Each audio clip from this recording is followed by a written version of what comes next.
Friends, आज के इस वीडियो में हम बात करेंगे जो आपको इंपॉर्टेंट क्वेश्चंस प्रोवाइड किए थे इंस्ट्रूमेंटल मेथड ऑफ एनालिसिस के, उसी का हम यूनिट 3 के सॉल्यूशन वीडियो लेके आए। यूनिट 1 और यूनिट 2 ऑलरेडी कवर अप हो चुका है। अगर आपने नहीं देखा हो तो डिस्क्रिप्शन में लिंक है, जाके देख सकते हो। और टेलीग्राम का लिंक भी मिल जाएगा जहाँ पर PDF आपको मिल जाएगा। यूनिट 3 के अंदर जो क्वेश्चन बनते हैं वो टोटल 3 क्वेश्चन है। Thin layer chromatography, paper chromatography और इलेक्ट्रोफोरेसिस। इन 3 टॉपिक को कर लेने से आपका अच्छे से पूरा ये यूनिट कवर अप हो जाएगा, जिसमें ज़्यादा प्रायोरिटी आपको थिन लेयर क्रोमेटोग्राफी को सबसे ज़्यादा देना है, then electrophoresis, then paper chromatography. तो गाइस देख लेते हैं क्या क्या क्वेश्चन आएंगे, किस तरह से आएंगे। थिन लेयर क्रोमेटोग्राफी के अंदर आपको principle, methodology, application, advantage, disadvantage सब कुछ पूछ लिया जाएगा। तो गाइस ये अच्छे से समझ जाओ, बाकी जितने भी क्रोमेटोग्राफी है वो ईजिली आपको समझ आ जाएगा इसके बेसिस से। तो गाइस थिन लेयर क्रोमेटोग्राफी आखिर होता क्या है। नॉर्मल क्रोमेटोग्राफी हमें मालूम है, कोई भी अननोन सैंपल होता है, उसके अंदर के क्या क्या कंपोनेंट्स प्रेजेंट है वो पता लगाना क्रोमेटोग्राफी। सिंपल सा वही है ये थिन लेयर क्रोमेटोग्राफी भी। तो थिन लेयर क्रोमेटोग्राफी ये एक प्यूरिफिकेशन टेक्निक होता है, जिसमें हमारे पास अननोन सैंपल होता है, उसको अंदर से पता लगाना कि क्या क्या कॉम्पोजिशन इसके अंदर जो है कंपोनेंट प्रेजेंट है वो पता लगाना on the basis of polarity.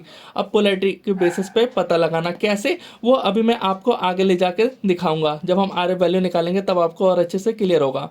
तो गाइस पोलर क्या होते हैं वो समझ लीजिए, जो वाटर लविंग, वाटर को अट्रैक्टिव होते हैं। नॉन पोलर जो वाटर को डिसलाइक, वाटर हेटिंग हम बोल सकते हैं।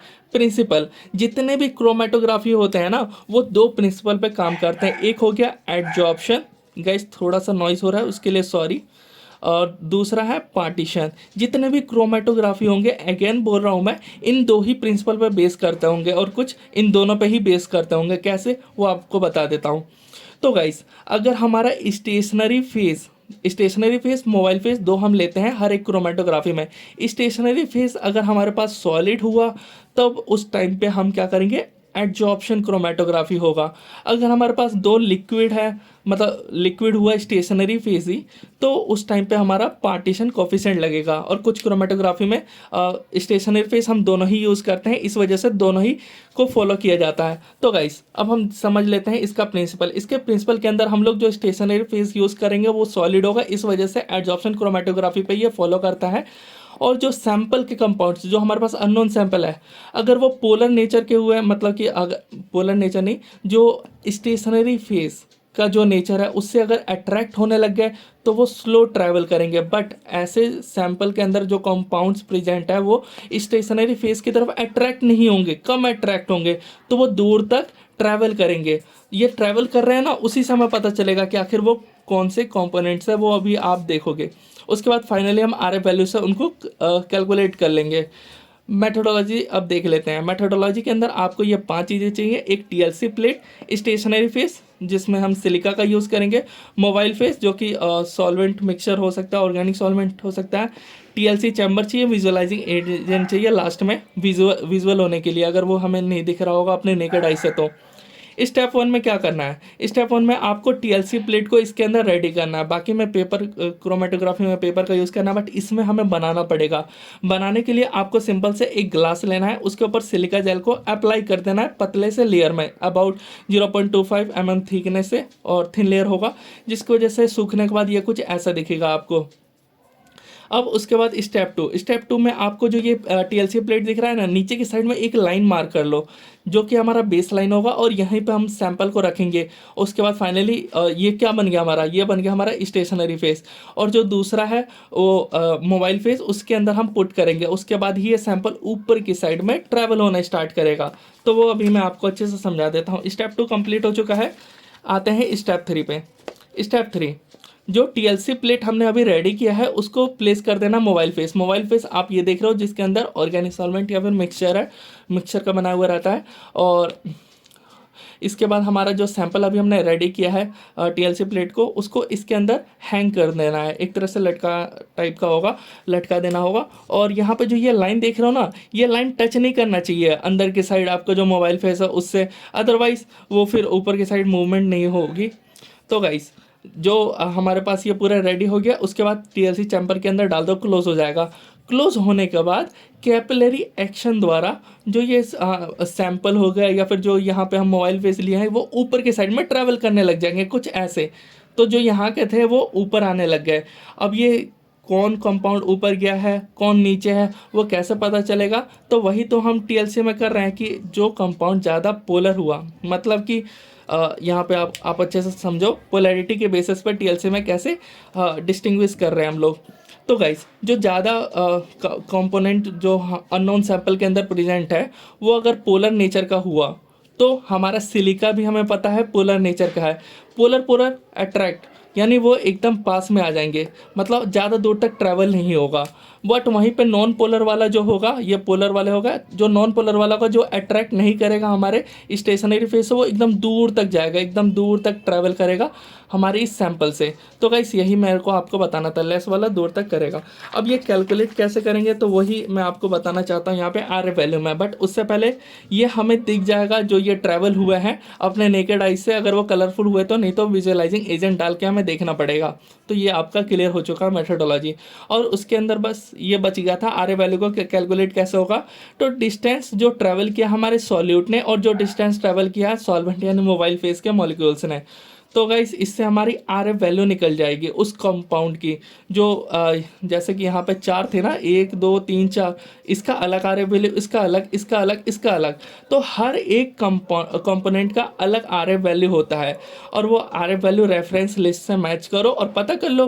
आइडेंटिफाई यानी ये क्या हो गया, क्वालिटेटिव एनालिसिस के लिए हम इसका यूज़ करते हैं। एक तो यहीं से सिंपल ही आ गया। तो ये कंप्लीट होता है टीएलसी। यहाँ पे इसका एप्लीकेशन पूछा जाएगा तो इन monitoring the progress of reaction बता सकते हैं, आइडेंटिफिकेशन करते हैं कंपाउंड का जो एक मिक्सचर ऑफ सैंपल यानी अननोन सैंपल के अंदर प्रेजेंट है उसका डिटर्मिनेशन करते हैं, प्योरिटी ऑफ अ सब्सटेंस का डिटेक्शन करते हैं, पेस्टिसाइड इंसेक्टिसाइड्स फूड और वाटर के अंदर आइडेंटिफिकेशन करते हैं, medicinal plants and their constituent का। एडवांटेज डिसएडवांटेज भी आया जाता है तो इसको भी आपको अच्छे से पढ़ लेना है। इजी टू परफॉर्म, कोई भी इंस्ट्रूमेंटेशन इतना ज़्यादा का टेंशन नहीं लेना है, कोई बड़ा इंस्ट्रूमेंटेशन कुछ नहीं है और बहुत ही कम पैसे में आपका हो जाएगा और बहुत कम टाइम लगेगा ये सब करने में। डिसएडवांटेज ये कहते हैं कि जो हमारे पास ये ग्लास रॉड है ये बस इतना सही था, मतलब इतना लिमिटेड लेंथ है इसकी, इसी वजह से यहाँ पे हम ज़्यादा नहीं कर पाएंगे एक टाइम पे। तो वही था, separation take place only up to certain length, एक सर्टेन लेंथ तक ही सेपरेशन हो पाएगा जो हमारे कंपोनेंट्स हैं उनका, और separation take place in an open system पे। तो ये इसका कुछ डिसएडवांटेज हो गया। तो गाइस ये फाइनली कंप्लीट होता है। अब हम देख लेते हैं जो सेकंड है वो है पेपर क्रोमेटोग्राफी।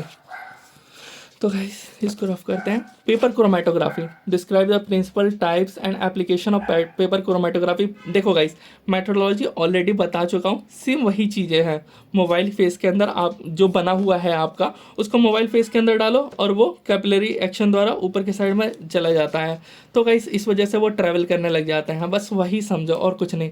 और इसके भी बहुत सिंपल है। पेपर क्रोमेटोग्राफी आखिर होता क्या, पहले इसके बारे में थोड़ा बहुत जान लेते हैं। Paper chromatography is defined as technique in which separation करते हैं अगेन अननोन सब्सटेंस है हमारा, और ये सेपरेट करते हैं कंपाउंड्स का। अब ये सेपरेशन करते हैं ना तो इसमें पेपर का यूज़ करते हैं, और ये जो पेपर नॉर्मल फिल्टर पेपर नहीं होता, इसके लिए हम स्पेशल वॉटमैन पेपर का हम यूज़ करते हैं, वॉटमैन फिल्टर पेपर का, जो कि एग्जैक्ट आपको रीडिंग देता है, एग्जैक्ट वैल्यू देता है। नॉर्मल फिल्टर पेपर उतना अच्छा रिजल्ट नहीं दे पाता है। तो वही है। In 1961 paper chromatography was first discover by सेहन बेन, और इसका जो प्रिंसिपल है, the principle of paper chromatography is adsorption and partition chromatography. अब देखो इसका मैंने अभी आपको बताया था एडजॉर्प्शन पार्टीशन दोनों आ रहा है, बिकॉज इसमें स्टेशनरी फेस जो होगा ना, स्टेशनरी फेस वो लिक्विड भी होगा और एक टाइम पे हम सॉलिड भी लेंगे। वो लिक्विड कब होगा सॉलिड कब होगा वो भी आपको अभी मैं बताता हूँ। यहाँ पे आप देखोगे तो आपको और अच्छे से क्लियर होता जाएगा आपके डाउट्स।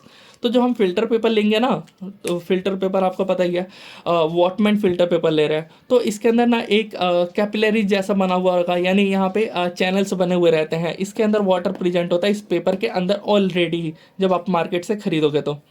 और तो उसके अंदर वाटर प्रेजेंट है। और ये जो फिल्टर पेपर है ये क्या है हमारा, ये हमारा है स्टेशनरी फेस। तो गाइस यहाँ पे आप देख लो स्टेशनरी फेस जो फिल्टर पेपर लिया, मोबाइल फेस जो कि हमारा लिक्विड है, लिक्विड में मिथेनॉल हम लेते हैं, और भी बहुत सारे ले सकते हैं। तो guys the compound having more affinity already बता चुका, स्टेशनरी फेस की तरफ अगर अट्रैक्ट हुआ तो कम दूरी तक जाएगा, अगर नहीं अट्रैक्ट हुआ जो हमारा स्टेशनरी फेस है तो वो दूर तक ट्रैवल होगा। बस इतना ही बताना था। उसके बाद आर ए वैल्यू कैलकुलेट करता हूँ मैं। हर बार ये मालूम है क्यों बना रहा हूँ, ताकि आप प्रिंसिपल में इसको मेंशन करो, प्रिंसिपल में भी और लास्ट में भी इसको मेंशन किया जाता है ताकि पता कर पाए कि कंपाउंड्स की हम आइडेंटिफाई इससे निकाल पा रहे हैं। तो गाइस ये कुछ हो गया। अब थोड़ा सा और जान लो जो मैं अभी आपसे बताया कि पेपर क्रोमेटोग्राफी में दो प्रिंसिपल पे फॉलो हो रहा था, paper adsorption chromatography, paper partition chromatography.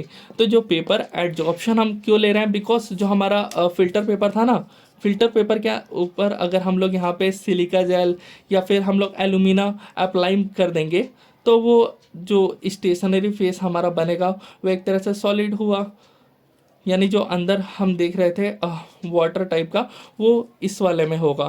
Paper partition chromatography में नॉर्मल वॉटमैन फिल्टर पेपर लिया और फिल्टर पेपर को हम एज अ सॉल्वेंट यूज़ कर लेते हैं और ये हमारे पास लिक्विड है, तो ये हो गया पार्टीशन क्रोमेटोग्राफी, पेपर पार्टीशन। और ऊपर वाला जिसमें हमने ये पूरा अप्लाई कर दिया पेपर के ऊपर सिलिका को, तो वो हमारा बन गया पेपर एडजॉर्प्शन। तो ये दोनों आपका क्लियर हो गया, और नहीं हुआ तो कमेंट कर दीजिएगा, मैं आपको और अच्छे से वहाँ पे भी बता दूंगा। Type of paper chromatography, total 4 types का ये आपको पढ़ना है, असेंडिंग डिसेंडिंग रेडियल, ये सब आपको बताना पड़ेगा। तो गाइस असेंडिंग वाले में क्या होगा, नॉर्मली अभी मैं आपको बता चुका सब कुछ, मोबाइल फेस लेना होता है और आपको जो सैंपल होगा उसको आपको अपने पेपर, जो हमारे पास ये पेपर है नीचे की साइड में आपको बेस लाइन मार्क करेंगे, यहाँ पे पुट करेंगे और उसको मोबाइल फेस में डिप कर देंगे। ये सब मैंने लिखा नहीं है, डायरेक्ट आपको बता देता हूँ क्या होता है। इसके अंदर पेपर को हैंग किया जाता है मोबाइल फेस के अंदर, जिसकी वजह से ये ऊपर के साइड में चढ़ रहा है, इस वजह से असेंडिंग आया है। ये एक स्लो टेक्निक होता है बट इसमें डिसोल्यूशन बहुत फास्ट होता है। वहीं पे अगर हम सेकंड बात करें डिसेंडिंग पेपर क्रोमेटोग्राफी का, तो इसको हम कुछ उल्टा कर देते हैं और उसके बाद हैंग करेंगे वहाँ पे, और जो आएगा वो डाउनवर्ड आएगा, ट्रैवल करेगा वो हमारा सैंपल का मॉलिक्यूल्स। और जितना ट्रैवल कर रहे हैं हमें ऑलरेडी पता ही है, आर वैल्यू से कैलकुलेट हो जाएगा वो कितना ट्रैवल किया है, उसका डिस्टेंस ट्रैवल बाई सॉलिड, और यहाँ पे जो सॉल्वेंट यहाँ पे जो ट्रैवल किए होंगे उसको डिवाइड कर दो और आ गया आर वैल्यू। उसके बाद कंपाउंड्स का रेफरेंस लिस्ट से पता कर लो कि इतने आर वैल्यू पे कौन सा कंपाउंड जो है वो ट्रैवल करता है, बस। असेंडिंग डिसेंडिंग में कुछ हम इस तरह के लेंगे कि फोल्डेड।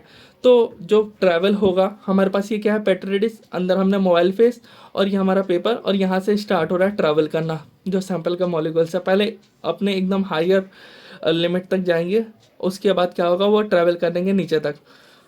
तो गाइस ये दो कंपाउंड्स को सेपरेट आउट करने का बहुत अच्छा टेक्निक है असेंडिंग डिसेंडिंग वाला। रेडियल वाला थोड़ा सा अलग है। रेडियल वाले में क्या है कि आपको राउंड पेपर लेना है और राउंड पेपर के अंदर बीच में एक होल कर देना है और एक थ्रेड को पास कर देना है आर पर। तो गाइस ये हो गया, और एक पेट्री डिश लेनी है जिसके अंदर आपका पूरा प्रेजेंट होगा क्या, सॉल्वेंट, मोबाइल फेस। और जो हमारा ये जो हमने अभी पेपर को होल किया था ये कुछ इस तरह से। और यहाँ पे जो मैं अभी हमेशा से आपको बात करता हूँ बेस लाइन मार्क करने के लिए, तो बेस लाइन सेंटर के बाद मार्क करना है।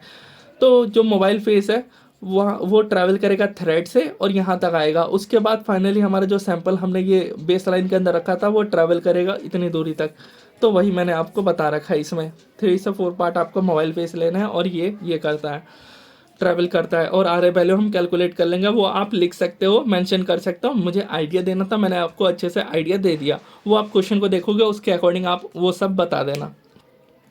अब आते हैं application use for separation of mixture having polar and non polar compounds और separation of amino acids. It is use for determine organic compound biochemical in urine, use to